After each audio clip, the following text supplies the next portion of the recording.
शांतं सच्चिदानन्दविग्रहं पूर्णब्रह्मपरानन्द मीशमालन्दिवल्लभं शरणागतदीनार्थे परित्राणपरायणे सर्वस्यार्तिहरे देवी मुक्ताबाई नमोस्तुते.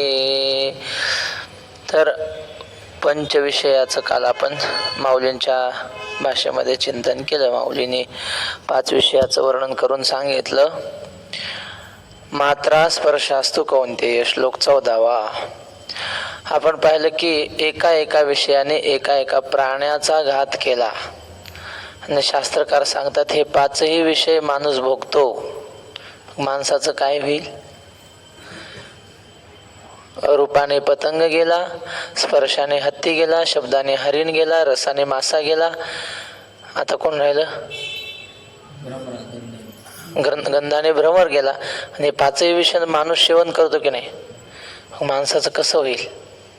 म्हणून माऊलीने सांगितलं शरीर निर्वाहासाठी विषयाचं जेवढं सेवन आवश्यक आहे तेवढंच सेवन करावं. आणि हे मात्र लक्षात ठेवावं की या विषया वाचून काही आणि सर्वथा रम्य नाही ऐसा स्वभावोची पाही इंद्रियांचा. आणि हे विषय कसे आहेत? जसं मृगजळ आहे, रोहिणीचे जळ जैसे का स्वप्नीचा आभासे भद्र जाती. मोठा करायचा का नाही? ते काय, तुम्ही इकडून बसा समोर, तुम्ही इथे या. नाही इथे या तुम्ही, ते समोर आवाज व्यवस्थित येते, बाजूला येत नाही बरोबर. इथे या, समोर या. तर अशा प्रकारे हे विषय वर्णन आपण ऐकलं. आणि हे 5 विषय ज्याला बांधत नाहीत, या 5 विषयाच्या बंधनामध्ये जो सापडत नाही तो कसा आहे? सो अमृतत्वाय कल्पते, तो पुरुष मोक्षाच्या योग्यतेचा होतो.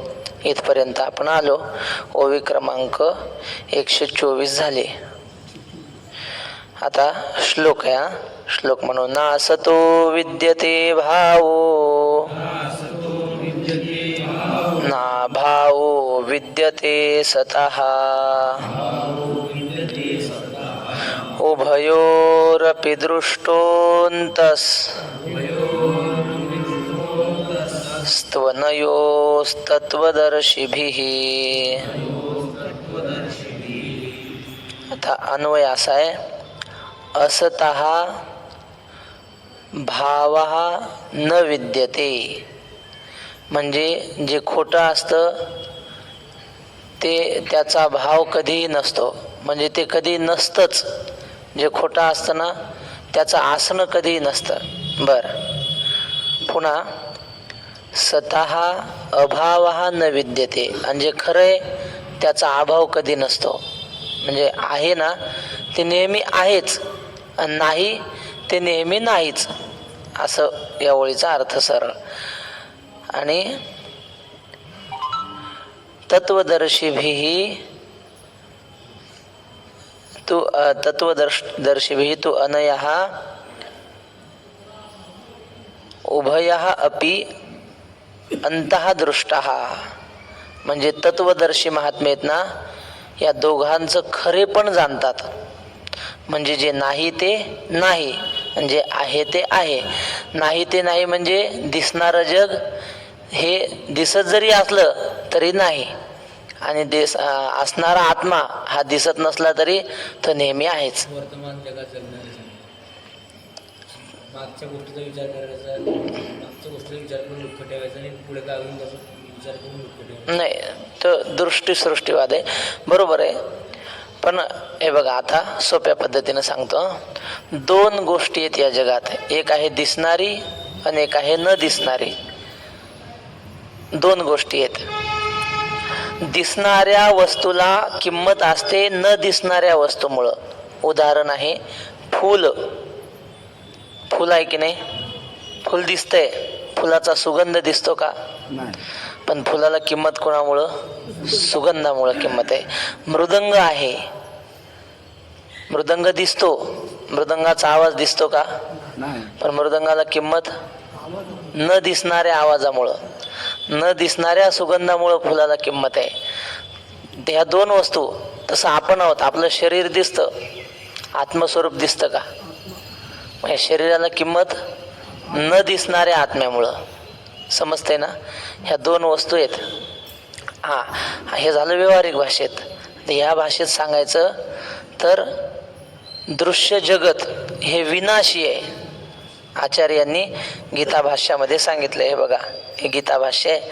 त्यांनी असं सांगितलंय की कार्य हे विनाशी आहे. कार्य कुठलंही असो विनाशी. जे जे निर्माण झालेलं असतं ना ते नष्ट होणारं असतं. मातीचा मडक आहे, मातीचं खरंय का? ते कशाचं तरी पासून बनलेलं आहे, मातीपासून बनलेलं आहे. ते कधीतरी फुटणार, नष्ट होणार. आणि त्याचं कारण जे आहे ते सत्य असतं. बस तसं हे जग, सगळं जग कसं आहे? कार्य. कार्य म्हणजे कशापासून तरी निर्माण झालेलं आहे. आणि यद यद कृतकम तद असत्यम. जे जे केलेलं असतं ते नष्ट होणारं असतं. मग हे सगळं जग कसं आहे? दिसणार आहे, नष्ट होणार आहे. आणि ह्याचं अधिष्ठान जे आहे ते सत्य आहे. ते मात्र अविनाशी आहे. ते कधी नष्ट होत नाही. आपण मागे दृष्टांत पाहिला होता, परत सांगतो. ज्ञानेश्वर महाराजांनी दृष्टांत दिला. म्हटले, शाळेमध्ये विद्यार्थी येऊन बसले वर्गात. गुरुजी अजून यायचे होते. एक पोरगा उठला आणि त्याने फळ्यावर लिहिलं. आगाऊ होता जरा. त्याने फळ्यावर लिहिलं, मास्तर मूर्ख आहे, असं फळ्यावर लिहिलं. आणि मग थोड्या वेळानं मास्तर आले. पोरं लागले हसायला. मास्तरला कळ ना का पोरं हसतात. असं मागं वळून पाहिलं तर फळ्यावर लिहिलेलं वाक्य वाचलं. मास्तरला राग आला. कोणी लिहिलं रे? कोणीच बोलले ना. कारण ज्यानं लिहिलं होतं तो पाटलाचा पोरगा. तर त्याचं नाव सांगितलं की मग शाळा सुटल्यावर तर सोडणार नाही, दणके बसतील. कोणीच नाव सांगेना. जाऊ दे रे, उठ रे बाळू, पुसून टाकते. पुसून टाकलं. पोरं तरी हसतच होते. पुसून टाकल्यावर बी मास्तर म्हणले, अरे आता पुसून टाकलं, आता का हसता? ते म्हटले, गुरुजी ते लिहिलेलं पुसता येतं पण त्याचा अर्थ नाही पुसता येत. अर्थ पुसता येतो का? तसंच आहे. हे दृश्य जग नष्ट होईल पण त्याचं अधिष्ठान नाही नष्ट होत. जे हे विश्वची होऊनी असे परी विश्व पण नासिलेनी न नासे. अक्षरे पुसिल्या न पुसे अर्थ जैसा. अक्षर पुसता येतील, अक्षराचा अर्थ पुसता येत नाही. तसं दृश्य जग नष्ट होईल पण या जगाचं अधिष्ठान असलेलं परब्रह्म ते अविनाशी आहे. ते अविनाशी परब्रह्म प्रत्यक्ष या चर्मचक्षुने दिसत नसलं तरी महात्मे जे असतात ते या जगामध्ये गुप्त असलेलं परब्रह्म तत्व पाहतात. आता ज्ञानेश्वर महाराज या श्लोकावर एवढं गोड लिहितात, म्हणजे असं टप्प्याटप्प्याने लिहितात. हा दृष्टांत नाही समजला, हा घ्या. तो नाही समजला, तो घ्या. आमच्या आळंदीचे स्वामी परमहंस परिव्राजकाचार्य सद्गुरू आनंदाश्रम स्वामी ते एक दृष्टांत सांगायचे. दृष्टांत थोडा ग्राम्य आहे पण ते दृष्टांतापुरताच घ्यायचा. ते म्हटले, एका श्रीमंताच्या मुलीचा विवाह झाला. दोन्ही बाजूचे श्रीमंत लोक. आता ती शिकलेली मुलगी, श्रीमंताची मुलगी, ती सासरी आल्याबरोबर सासऱ्याने काय केलं, तिजोरीच्या चाव्या तिच्या ताब्यात दिल्या. म्हणले, आजपासून तुम्ही हे तिजोरी सांभाळायची, खर्च कोणाला काय लागलं सगळं लिहून ठेवायचं. तिनं ते 8 दिवस सांभाळलं बुवा. पण ते डोक्याला खोराक, कोण किती पैसे घेतले, बाकी किती राहिले. बरं, ते काय असे ठोकणे येतात का? कोणी 5 रुपये, कोणी 10 रुपये, कोणी 50 रुपये, हे सगळं लिहून ठेवावं लागायचं. आणि पुन्हा दर आठवड्याला सासरा हिशोब मागायचा. हां चल सांग, हे किती झाले ते म्हणे हे अवघड काम आहे सगळं, हे परवडत नाही. ते म्हणे, मामाजी हे काम मला नको, दुसरं काय असेल तर सांगा. मग तो म्हणला, बरं ठीक आहे, मग तू काय कर, स्वयंपाक करत जा. स्वयंपाकाची जबाबदारी तिच्याकडे दिली. पण ते स्वयंपाक काय 2 आणि 4 माणसाचा होता. 25 माणसाचं कुटुंब, वाडा मोठा. लेकरं बाळण, कोणाचे डबे लवकर करून द्या, कोणाला सपकच चालतंय, कोणाला तिखटच चालतंय, याला कांदा लसूण चालतोय, त्याला चालत नाही. तिनं हात जोडले, हे कुटाणा नाही पाहिजे म्हणे मला. मग दुसरं काहीतरी सांगा. मग आता त्याच्यापेक्षा सोपं काय स्वच्छतेचे कामं, सडा सारवण झाडून काढणे, हे दिलं. ते केलं. ते कष्टाचं काम, सवय नाही कष्ट करायची. ते म्हणे हे बेकार काम आहे, हे नाही चालत, दुसरं सांगा. मग आता घरामध्ये 10-5 लेकरं होते लहान लहान. मग तिला सांगितलं तो ह्यांना न्यायचं, धुवून ठेवायचं, बा हे काम तुमच्याकडे. सोपं काम. आता याच्यात काही जास्त कष्ट नाही, काही नाही. लेकराला परसाकडे न्यायचं आणि धुवून त्याच्या मायपाशी नेऊन द्यायचं, हे काम तिला. बस मग ते तिनं सुरू केलं. ते सोपं होतं, लय कष्ट नाही, काही नाही, डोकं चालवायचं काम नाही लय. आणि मग तिचा बाप आला तिला भेटायला. पाहिलं तर लेक काय करते आपली पोरगी दिवसभर, हे असं गलिच्छ काम दिलं आपल्या पोरीला. मग ते रागवला ना पाहुणा. काय राव म्हणले, आमची मुलगी एवढी शिकलेली आणि तुम्ही कशाला असलं काम दिलं आमच्या पोरीला. ते पाहुणा म्हणला तिला विचारा. तिला आधी काय दिलं आम्ही, तुझोरी सांभाळायला दिली. तिला ते जमलं नाही म्हणून हे काम आहे, ते नाही तर हे त्याच्यापेक्षा सोपं, त्याच्यापेक्षा सोपं, त्याच्यापेक्षा सगळ्यात सोपं आता हे दिलं. तिचा जसा अधिकार त्याप्रमाणे तिला काम दिलं.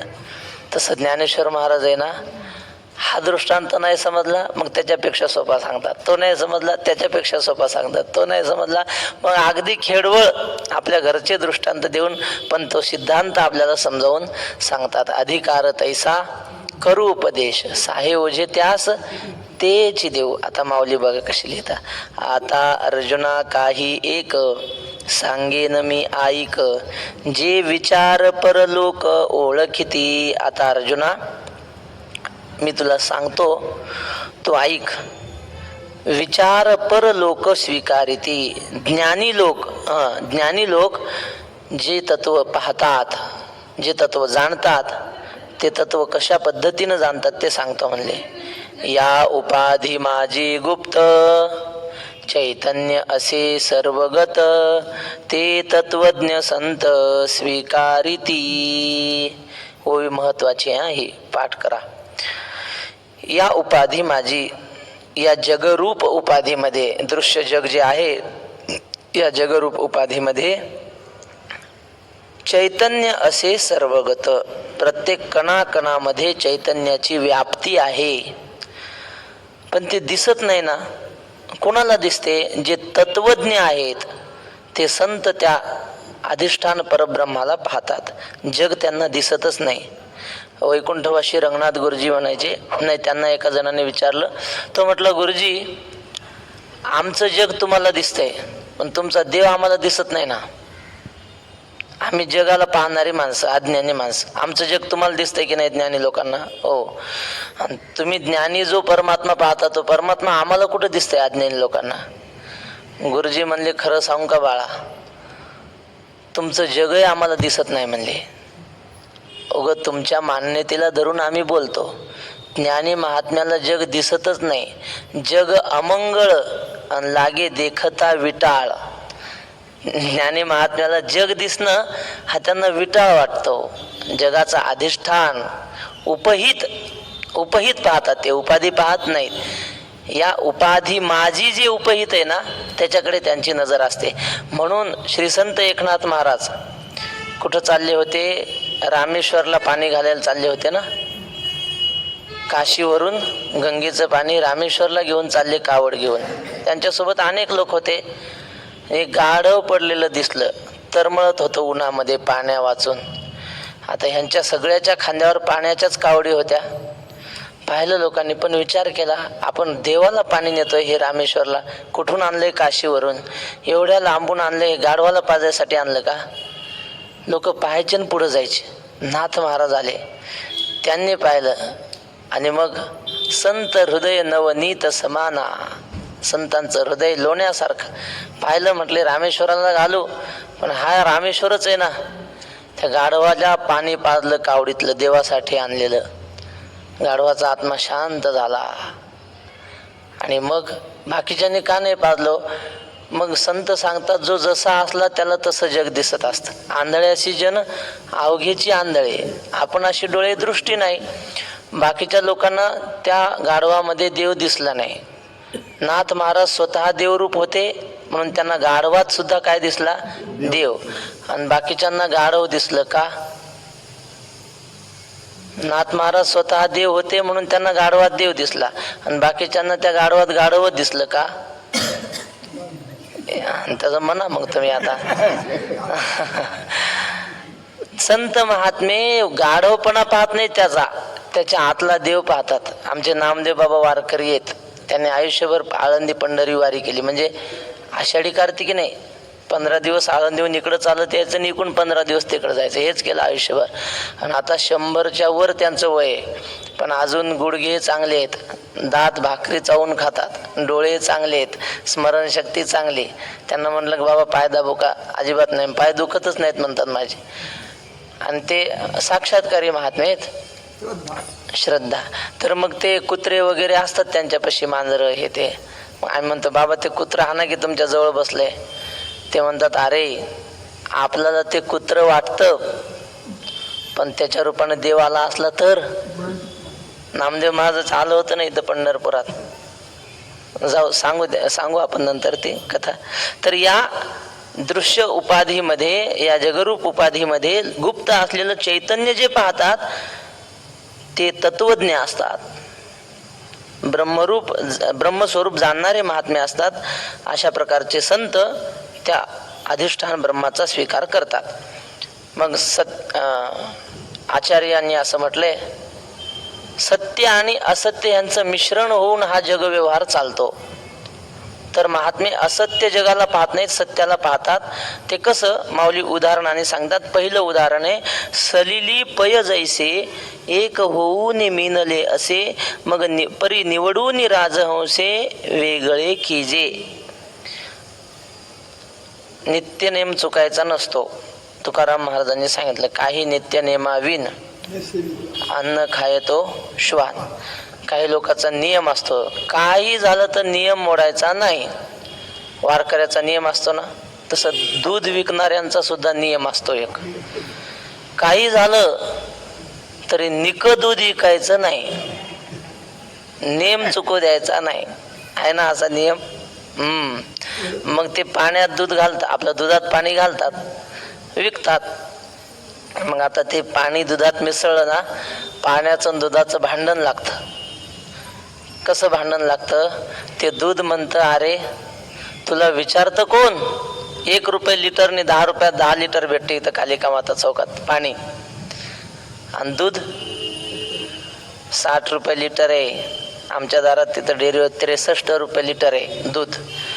ते पाण्याला दूध म्हणते तू माझ्यात आल्यामुळं तुझी किंमत किती पटीनं वाढली, नाही तर कोण विचारतं रे तुला असं. मग ते पाणी म्हणते लय शहाणपणा करू नको पांढऱ्या तोंडाच्या. अरे एखाद्या माणसानं समजा दूध नाही पिलं 10 वर्ष तरी तो माणूस जगतो, पण पाणी न पिता जगतो काय? पैशाला काय विचारतो म्हणले, माणसं जगत नाहीत पाणी पिल्याशिवाय, पैशावर कुठं मोजतो. असं दोघांचं लागतं भांडण. मग ज्ञानेश्वर महाराजांनी लिहिलं बरं हे माऊलीच्या एका शब्दात आहे. मग ते भांडण मिटवायला कोण येतो? राजहंस. राजहंसा पुढे चाचूचे आरगडे, तोडी जेवी झगडे क्षीरा निराचे. झगडा लागलेला असतो त्यांचा, आणि मग तो राजहंस येतो, जाऊ द्या तू ग बस, त्याला इकडं लोटतो आणि त्याला इकडं. राजहंस आपली चोच घालतो आणि ते दूध आणि पाणी वेगळं करतो. तसा महात्मा असार जगाचा त्याग आणि त्याचा अधिष्ठान सार ब्रह्माचा स्वीकार करतो. हा झाला दृष्टांत.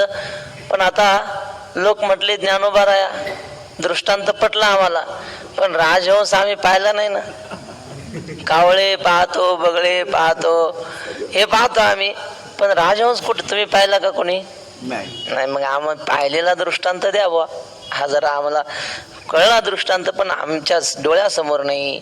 बर म्हणले तुमच्या पाहण्यातला की अग्निमुखे की डाळ, तोडो नियाचो खाळ, निवडिती केवळ बुद्धिमंत. म्हणजे सोनार असतो की नाही, तो सोनार काय करतो? सोनं अग्नीत घालतो अलंकार केलेले, कारण हिनकस काहीतरी धातू त्यात मिसळलेला असतो.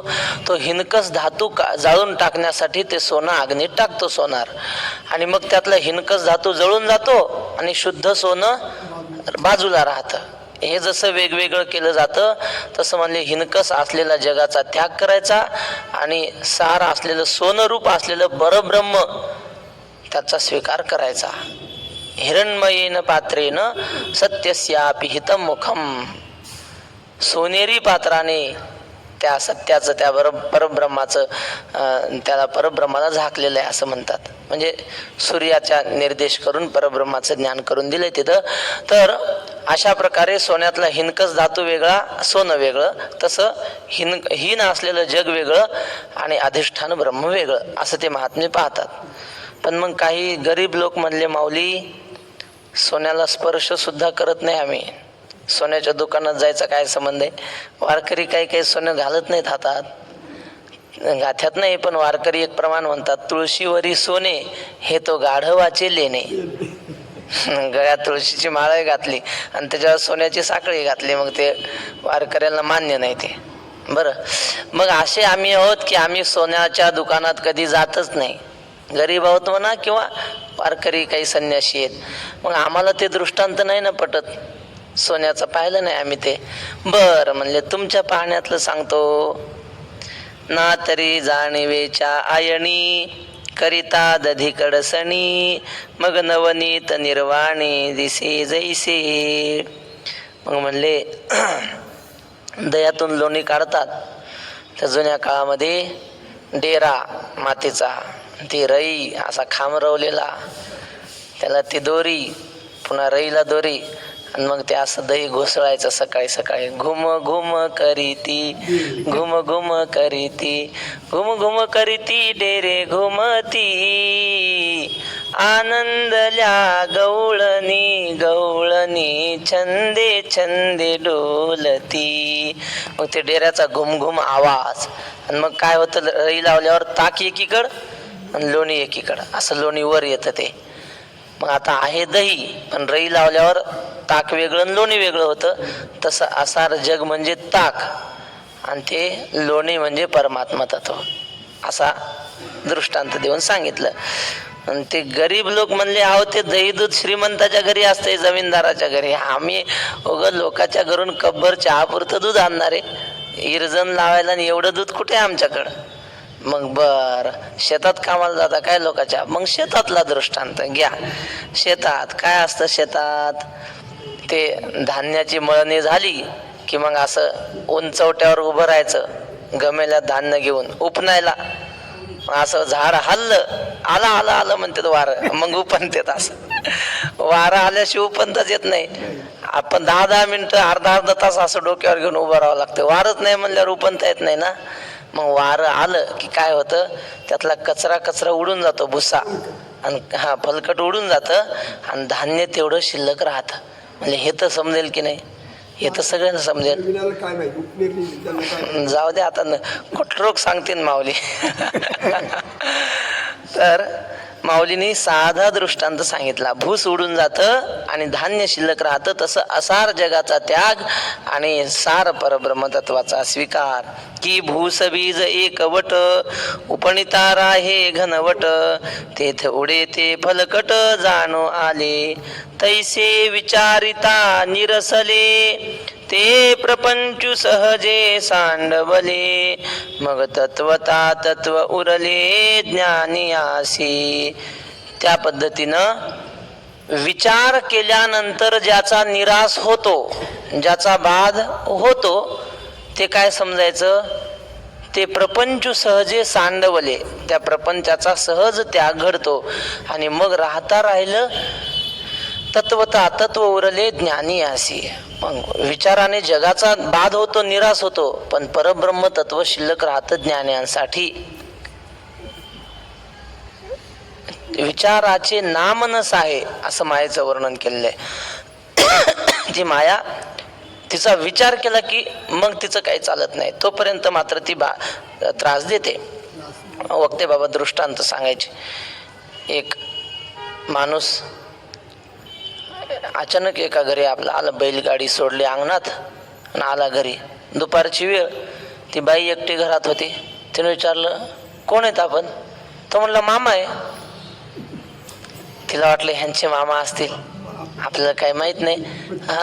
मावस मामा वगैरे कोणी असतील जास्त. या या या म्हणले. त्या बैठकीत गादी बिदी बसायला टाकली, पाणी दिलं, चहा केला. संध्याकाळ झाली, स्वयंपाक सुरू केला तिनं. संध्याकाळी मालक आला बाहेर. कोण आहे ग? मामा आहेत की म्हणले. त्याला वाटलं हिचे मामा असतील. आणि मग झालं 2 दिवस झाले, दोन्ही दिवस पाहुणचार, मामा जायचं नावच घेईना. 2 दिवस झाले, 3 दिवस झाले. तर म्हटलं का ग, तुझ्या मामाचं काही डोकं बी काय की नाही म्हणे. 2 दिवस झाले, 3 दिवस झाले की. ती म्हणली कुणाचे मामा? तुमचे मामा आहेत. ती म्हटलं माझे नाहीत. ती म्हटली माझे नाहीत. तर म्हटलं माझे नाही. मग दोघे जण आले आणि त्याला विचारलं, म्हणले मामा तुम्ही मामा म्हणता पण नेमके कोणाचे? मग त्यानं पिशवी उचलली. ते म्हणलं आता थांबता येत नाही. म्हणलं मी गाव मामा आहे, सगळ्याचा मामा आहे. विचार केला की मग तो थांबवू शकत नाही. विचारपूस केली की संपलं, मग पिशवी उचलतो. तसं या मायेचा विचार केला ना, ही आहे काय नेमकी, मग तिचं खरं तत्व कळतं आणि तिचा निराश होतो. विचाराचे नाम नस आहे, तैसे विचारिता निरसले, ते प्रपंच सहजे सांडवले. म्हणून तुकाराम महाराजांनी असंच म्हटलंय ना. मला वाटतं ह्याच सगळ्या ओव्या महाराजांनी मनात ठेवल्या आणि अभंग केला. सारा सार विचार करा उठाउठी, खरं काय आणि खोटं काय याचा विचार उठाउठी नेहमी केला पाहिजे, गडबडीनं केला पाहिजे. आणि मग म्हणून नाम धरा कंठी विठोबाचे. देवाचं नाव सत्य आहे, त्याचा नाश होत नाही. ज्ञानोबाऱ्यांचा अभंग आहे. अंडज जारज श्वेदज उद्भिज आटे. 4 प्रकारच्या योनी आहेत ना. काही अंड्यातून जन्म घेतात, काही जारातून जन्म घेतात, काही घामातून जन्म घेतात आणि काही बीजातून जन्म घेतात. बस एवढ्याच योनी जगात, दुसरं काही नाही. 4 योनी. तर ह्या 4ही योनीत जन्माला आलेले सगळे नष्ट होतात, पण हरिनाम नाटे ते बरवे. देवाचं नाव नष्ट नाही होत. जे नाटे ते नामचित्ती, रखुमा देवी पती श्री विठ्ठलाचे. अशा प्रकारचं सार असलेलं भगवंताचं नाव घ्यावं आणि सारासार विचार नेहमी करावा, असं तुकोबाराय सांगतात. तैसे विचारिता निरसले, ते प्रपंच सहजे सांडवले, मग तत्वता तत्व उरले ज्ञानयांशी. म्हणून अनित्याच्या ठाई तया आस्तिक्य बुद्धी नाही, जे निष्कर्षू दोहीही देखिला असे. म्हणून अनित्य वस्तूच्या ठिकाणी त्यांना आस्तिक्य बुद्धी नसते. ही गोष्ट खरी आहे असा भाव त्यांच्या मनामध्ये नसतो. का बरं? जे निष्कर्ष दोहीही देखिला असे, त्यांना दोघातलाही निष्कर्ष म्हणजे सार तत्व वर्म कळालेलं असतं. जगाचंही दिसणं खरं नाही आणि ब्रह्माचं न दिसणंही खरं नाही. म्हणजे काय? जग दिसत आहे म्हणून आहे असं म्हणू नये आणि ब्रह्म दिसत नाही म्हणजे नाही असं म्हणता येत नाही. तर ते न दिसता असलं तरी ते परब्रह्म तत्वच खरं आहे आणि तेच अविनाशी आहे. अविनाशी तु तद्विद्धि, येन सर्वमिदं ततं, विनाशमव्ययस्यास्य न कश्चित् कर्तुमर्हति. येन तु अविनाशी तद्विद्धि, येन सर्वम इदं ततं, तू अविनाशी तद्विद्धि. ज्याने ह्या सगळ्या जगाचा विस्तार केलेला आहे असं जे परब्रह्म आहे त्याला तू अविनाशी आहे असं जाण. अस्य अव्ययस्य विनाशम न कश्चित कर्तुम अर्हति. या अविनाशी ब्रह्माचा विनाश कोणीही करू शकत नाही. आता एक लक्षात ठेवा, भगवंत अर्जुनाला हे सांगतात, युद्धाला उभा राहिलेल्या अर्जुनाला तत्वज्ञान सांगतात. 3 पद्धतीनं सांगतात. अर्जुना, तू लढायला घाबरतोस का? की हे सगळे मरतील म्हणून. तर ह्यांचा आत्मा कसा आहे? 3 पद्धतीनं. पहिली गोष्ट, हे आत्मस्वरूपाने कधीही मरणारे नाहीत. आत्मा मरत नाही, हा पहिला प्रकार. आत्मा कधी मरत नाही म्हणून घाबरू नको.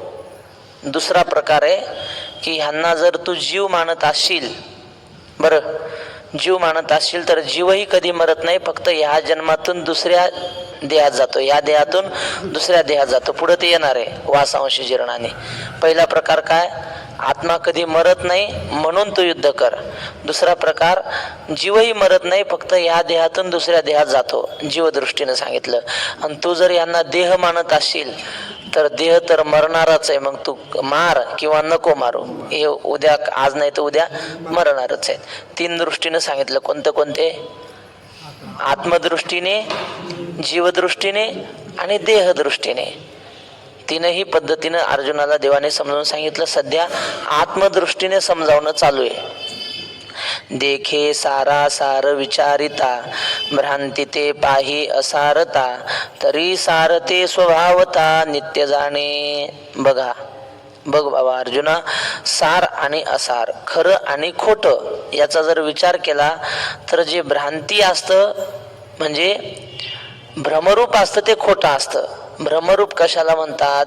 जे जसं नाही तसं दिसणं म्हणजे भ्रम. यद यथा वर्तते तस्य तथात्वं भाति मानतः, अन्यथात्वं भ्रमेणेति न्यायोयम सार्वलौकिकः.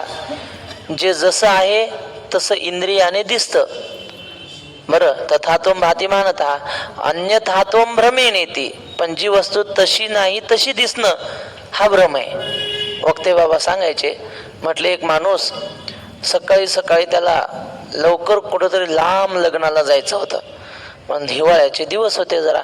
मग तो गाडी 2 व्हीलर घेऊन निघाला आणि गाडी पळवत होता. खूप पळवताना काय व्हायचं, ते समोरून वारं यायचं आणि असा शर्टमध्ये वारं जायचं, शर्ट असं फुगायचा.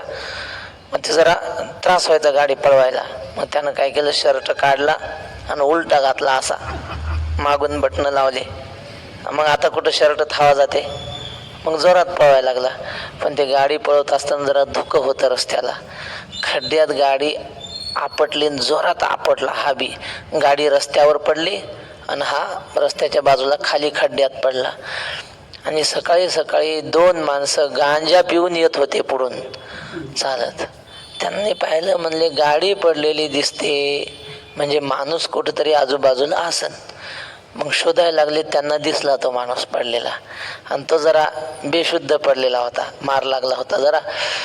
मग त्यांनी पाहिलं, अरे माणूस आहे. कसं काय झालं? तो म्हणला, अरे ते माणूस आहे पण याचं मुंडकं फिरलं म्हणे, कारण गुंड्या मागून.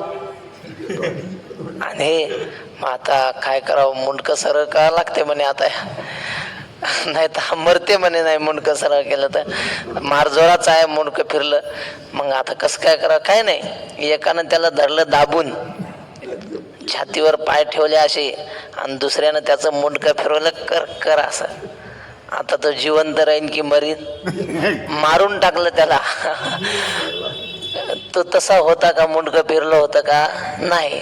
भ्रम झाला यांना, भ्रम गांजा पिल्यामुळं. भ्रम खरा नसतो. भ्रांती ते पाही असारता. भ्रांती म्हणजे भ्रम, म्हणजे हे सगळं जग भ्रम आहे महाराज. तुम्हाला आपण रंगनाथ गुरुजीची गोष्ट नेहमी सांगतो की नाही. गुरुजींची गोष्ट अशी, गुरुजी म्हणायचे, एकदा काय झालं, 12 वर्ष सतत दुष्काळ पडला, पाऊसच पडला नाही. त्यामुळं काय झालं, सगळ्या नद्या आटल्या, आणि नद्या आटल्यामुळं समुद्र आटला. आणि मग त्या समुद्रातले मासे जे होते की नाही मोठे मोठे, ते सगळे मासे बाहेर आले. समुद्राच्या काठावर 2 मोठी लिंबाची झाडं होती, त्या लिंबाच्या झाडावर जाऊन मासे बसले. पुन्हा 12 वर्षांनी पाऊस पडला, नद्यांना पूर आले, समुद्र तुडुंब भरला. आणि मग हे माशांनी पाहिलं, आणि पुन्हा त्या माशांनी झाडावरून खाली उड्या टाकल्या आणि पुन्हा समुद्रात गेले. खरी की नाही गोष्ट? नाही. पण ही खोटी गोष्ट मूर्ख माणसाला खरी वाटते, तसं खोटं जग अज्ञानी माणसाला खरं वाटतं, असं गुरुजी म्हणायचे. भ्रांतिरूप आहे जग, पण अज्ञानी माणसाला खरं वाटतं ना. तुकाराम महाराज म्हणतात, आम्हाला कसं दिसतं सांगू, रज्जू सर्पाकार भासेले जगडंबर, म्हणून आवडती पाय घेतो अलाय बलाय. आपले श्री गुरु खनपटे माऊली यांनी आयुष्यातलं पहिलं कीर्तन या अभंगावर केलं, सरावाचं कीर्तन. म्हणून त्यांना पूर्वीपासूनच वेदांताची आवड आहे त्यांना. राऊतबाबाच्या संस्थेत असताना या अभंगावर कीर्तन त्यांनी केलं होतं. तुकोबारे म्हणतात, आम्हाला रज्जूवर भासणाऱ्या खोट्या सर्पासारखं जग दिसतंय, आणि आम्हाला कळून चुकले की हे खोट आहे, म्हणून आता भय नाही ऐसे वाटे जीवा. आता त्या सापाची भीती वाटत नाही. तसं माऊली सांगतात की भ्रांती ते पाही असारता. मग सार काय, खरं काय? सार ते स्वभावता नित्य जाणे. जे नित्य आहे, नेहमी आहे, ते सार आहे. जे नेहमी करता काय, आपल्या जन्माच्या आधी आपला देह होता का? नाही. म्हणजे त्याचा प्रागभाव होता. बर. आणि मेल्यानंतर राहणार आहेत का आपण? मग काय प्रध्वंसा भाव आहे. बर. वंध्यापुत्र आहे का? वंध्यापुत्र समजतो? नाही. हा आहे का तो? नाही. वांझेची या लेखा कैची जन्मपत्रिका, ज्ञानेश्वर महाराज म्हणतात जन्मपत्रिका काढायची त्याची. शक्य आहे का हे? त्याचा अत्यंत अभाव आहे. ते पूर्वी नव्हतं, आताही नाही, भविष्यातही राहणार नाही. त्याला अत्यंताभाव म्हणतात. प्रागभाव, प्रध्वंसाभाव, अत्यंताभाव आणि अन्योन्याभाव. अन्योन्याभाव म्हणजे काय? हा ग्रंथ वेगळा, मोबाईल वेगळा. मोबाईल म्हणजे ग्रंथ नाही, ग्रंथ म्हणजे मोबाईल नाही. इथं ग्रंथाचा अभाव आणि इथं मोबाईलचा अभाव. अन्योन्याभाव. घट म्हणजे पट नाही, पट म्हणजे घट नाही. हे अन्योन्याभावाचं उदाहरण.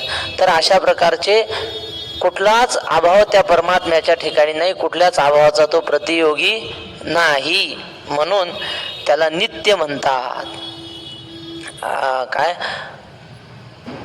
अभाव अप्रतियोगित्वम नित्यत्वम, असं काहीतरी व्याख्या आहे तर्कसंग्रहामध्ये. तसा हा परमात्मा कुठल्याही अभावाचा प्रतियोगी नाही, कुठलाच अभाव याला नाही, म्हणून हे नित्य आहे. हात लोकत्रयाकारू, तो जयाचा विस्तारू, तीर्थ नाम वर्ण आकारू चिन्ह नाही.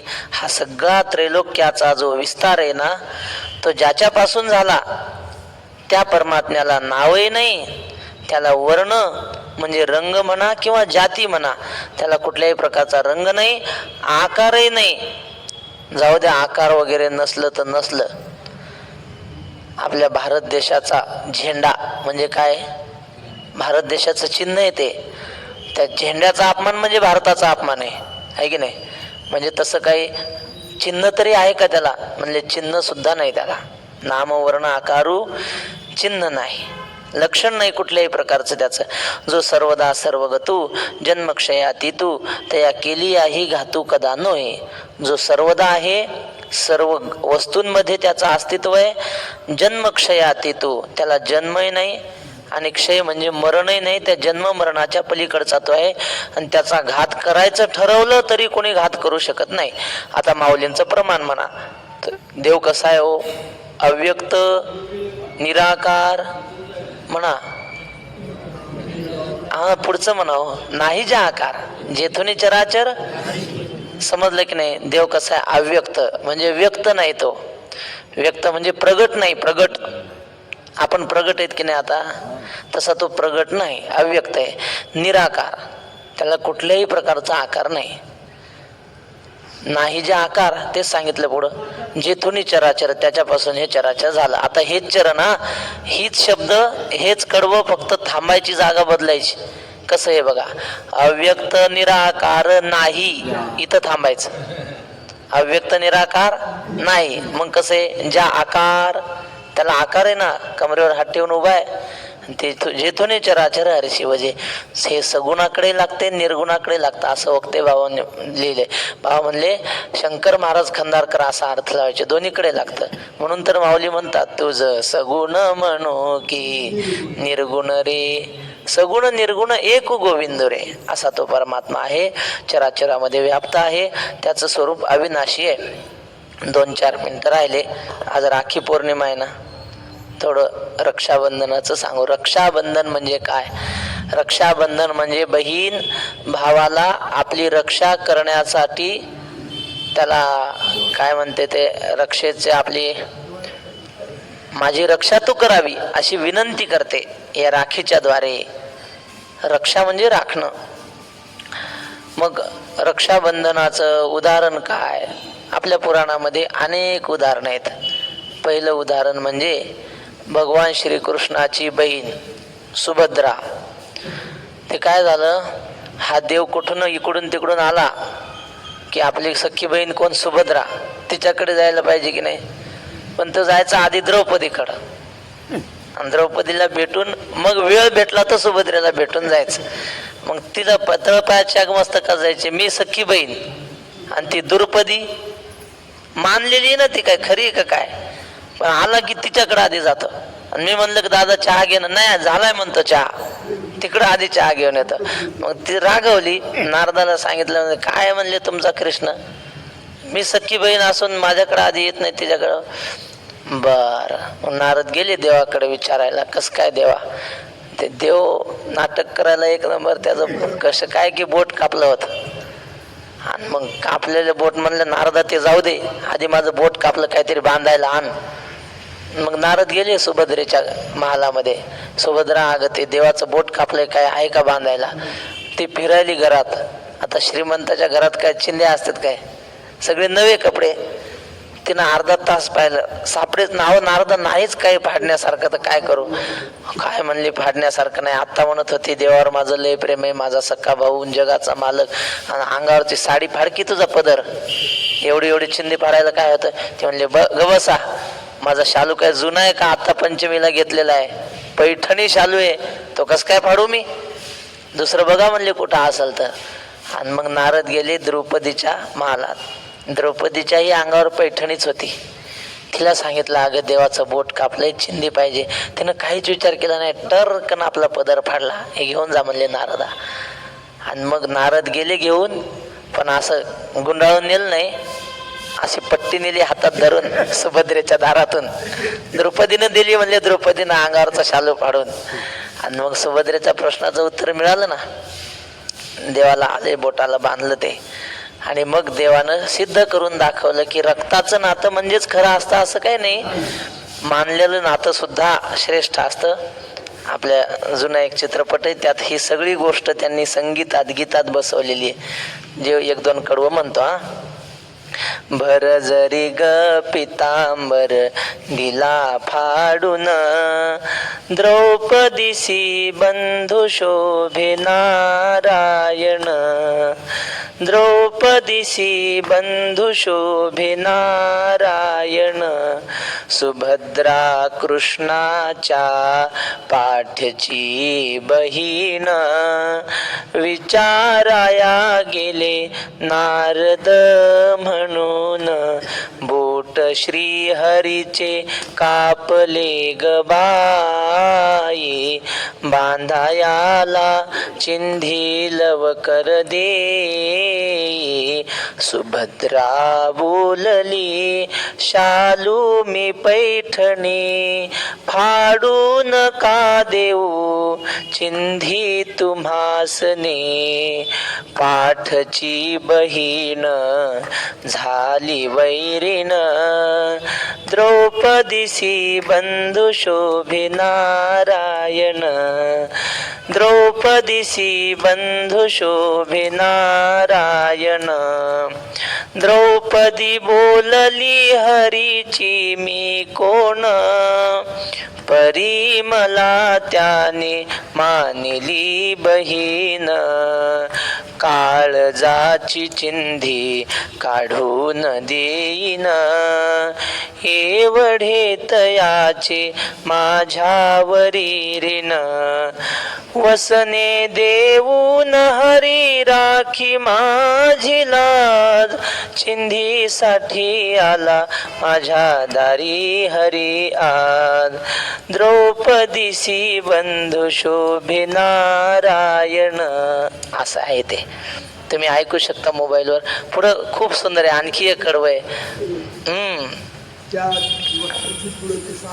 हा, त्या वस्त्या चिंधीच्या बदल्यात तिला पुढं देवाने तिची लज्जा रक्षण केली. अशा प्रकारचा हा बहीण भावाचा सण आहे. एक मंत्र आहे आजच्या सणाचा, येन बद्धो बली राजा दानवेंद्रो महाबलहा, तेन त्वामभिबध्नामी रक्षे माचल माचल, असा श्लोक म्हणून राखी बांधतात.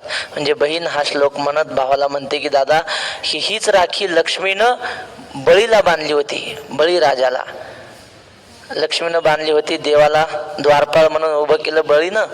आणि मग आता 8 दिवस झाले, 10 दिवस झाले, मालक आलेच नाही, म्हणून लक्ष्मी शोधायला गेली. बळीराजाच्या दारात पाहिलं आणि लक्ष्मीने बळीला राखी बांधली. बळी म्हटलं, ताई आता तुला मी ओवाळणी काय देऊ, कारण सगळी जगातली संपत्ती तुझी आहे, लक्ष्मीची आहे, त्या संपत्तीतलंच तुला देऊ तर तुझंच तुला दिल्यासारखं होईल, काय देऊ. मग ती म्हटली, हे नको मला, तुझ्या दाराचा द्वारपाळ दे. म्हणजे कोण? तिचा मालक. तर तिनं घेतला ओवाने मागून. मग देवानं लक्ष्मी सोबत एक रूप आणि बळीच्या दारात राखे दार वंठा बळीचा सारथी झाला अर्जुनाचा दास सेवक.